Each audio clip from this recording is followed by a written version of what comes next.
Mole concept के सारे PYQ में क्वेश्चन नंबर 6, और ये पूछा गया है सर नीट 2024 में।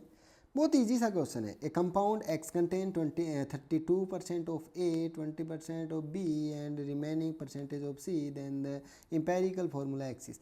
कुछ नहीं है भाई, वैसे समझने को इसको समझ सकते हो, लेकिन समझने से ज़्यादा बेटर तुम डायरेक्ट ध्यान में रखो, है ना। तो हमारे पास कोई कंपाउंड है एक्स, जिस ये 3 एटम से मिलकर बना है, ऐसे मान सकते हैं ए, बी और सी। ए का परसेंटेज दे रखा है कितना, 32%, बी कितना है 20%, और बच कितना गया 48%। ये हमें परसेंटेज दे रखे हैं।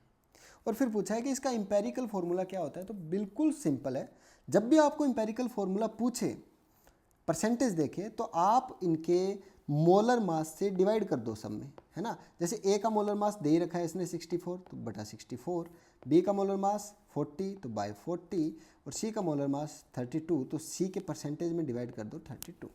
चलो सोल्व करो इसको।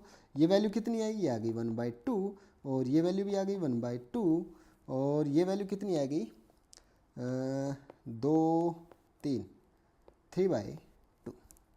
अब ये 3 तरह की वैल्यूज आ गई। अब इसमें जो सबसे छोटी वैल्यू है ना, उसका सब में डिवाइड कर दो। कैसे, सबसे छोटी वैल्यू कौन सी है 1/2 है, तो इसका 1/2 में कर दो, इसका भी 1/2 में, और इसका का भी 1/2 में।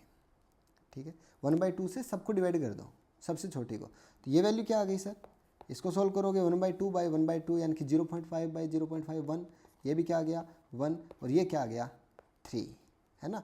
इसका मतलब ये आपका सिंपलेस्ट फॉर्म आ गई। ए तो आएगा 1, बी भी आएगा 1, और सी आएगा 3। आसान है, एक ही ऑप्शन आपका, ऑप्शन नंबर डी।